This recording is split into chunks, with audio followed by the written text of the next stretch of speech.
Bom dia, boa tarde, boa noite, galera. Uou! Vamos ouvir outro podcast de Sociologia. Capítulo 11, Trabalho. A palavra trabalho vem do latim tripalium. O tripalium era um instrumento de 3 pernas, um equipamento, na verdade, para ser usado na lavoura, um equipamento agrícola, mas também se utilizava como instrumento de tortura. Então, pela própria palavra, a gente vê que trabalho tanto serve para nos prover o alimento, como também é uma forma de sofrimento. A gente não vive sem o trabalho, a gente sobrevive a partir do trabalho, mas também o trabalho nos traz sofrimento. Então há uma construção histórica pejorativa sobre o trabalho. Por quê? Porque o trabalho, principalmente o trabalho braçal, ele era algo destinado principalmente aos escravos. Desde os primórdios havia maneiras e estratégias de organizar as tarefas. Quem caçava, quem cozinhava, quem defendia o grupo dos perigos, quem governava. A industrialização e os novos modelos de administração moderna sistematizaram a organização das atividades produtivas. Mais recentemente, a globalização econômica e as tecnologias informáticas e robóticas transformariam profundamente o modo de produzir as relações de trabalho. Já lá na antiguidade, na Grécia, que é a principal fonte da nossa cultura ocidental, quem trabalhava de verdade o trabalho de transformar a partir das mãos, o trabalho manual, eram os escravizados. E então, por isso, os trabalhadores escravizados faziam o trabalho e os outros, os cidadãos faziam trabalho intelectual. Então havia uma separação entre trabalho braçal e atividade intelectual. O trabalho dos escravizados que dava conta dessa necessidade. Atualmente a gente vê uma diferenciação, que existe ainda trabalho braçal e trabalho intelectual, só que muitas vezes o trabalho intelectual tem uma demanda de alta produtividade a atingir, vide o trabalho de nós professores, a gente tem metas, tem prazos para cumprir, como se fosse um trabalho braçal, um trabalho produtivo. Mas enfim, a visão do mundo judaico-cristão sobre o trabalho, ele vem da Bíblia, principalmente ali do livro do Gênesis, quando Adão e Eva pecam. Eles desobedecem a Deus. Qual que é o castigo? A mulher ela vai conceber em dores, ela vai ter dor para ter filho. A mulher ela também vai se submeter ao marido, ela vai ter que obedecer ao marido. E o homem comerás o suor do teu rosto. Ou seja, a pena do Adão é trabalhar. O Santo Agostinho, que era um santo católico e filósofo, ele desconstruiu essa interpretação, e ele ainda persistiu um pouco na separação entre atividades física e intelectual. O Agostinho ele considera ambas trabalho, mas ele não dá mais valor para uma ou para outra. Sua percepção foi adiante e influenciou a vida monástica. Os monges em geral trabalham no mosteiro, que é recomendado e considerado complementar à vida espiritual. Então os monges estudam filosofia e teologia, rezam, meditam, mas também assam pães, fabricam bebidas, cuidam da horta, e alguns pães e cervejas fabricados pelos monges europeus são inclusive bem disputados no mercado, com alto valor agregado. Então, para o mundo judaico-cristão, o pecado original, que foi a Eva e o Adão desobedecerem a Deus, foi serem expulsos do paraíso e precisar trabalhar para atender às necessidades. Mas não é só nessa cultura que existe o mito sobre o trabalho.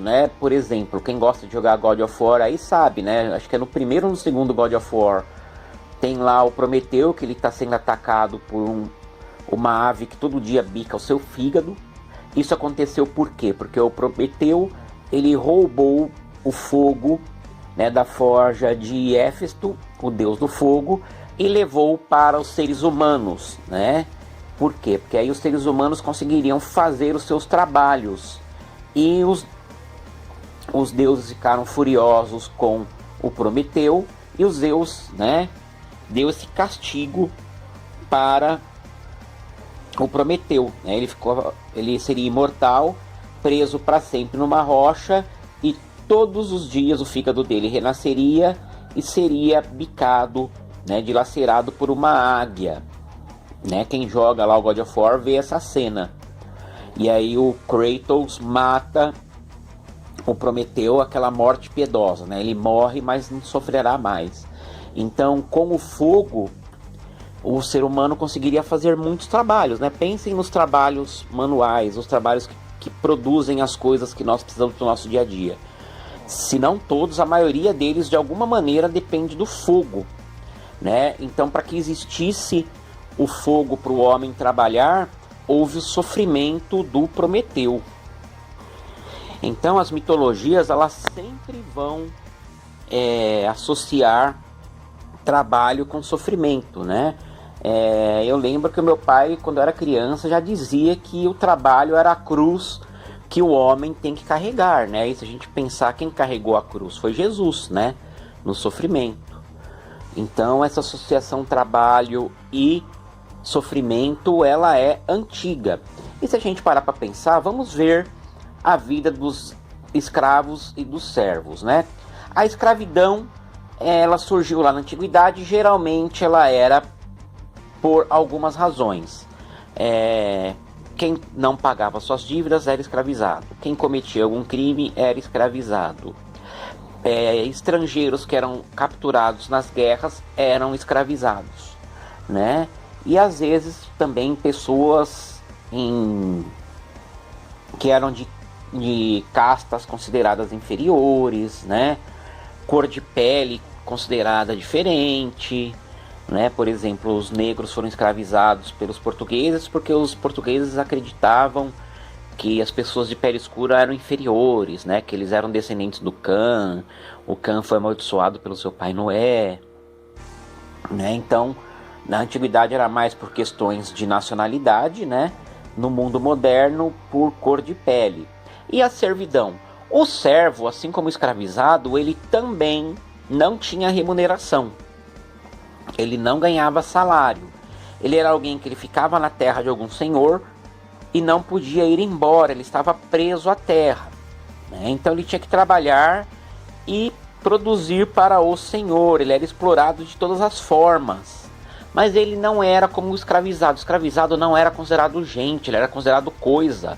Ele era comprado, ele era vendido. O servo não, né? Embora, como eu já falei,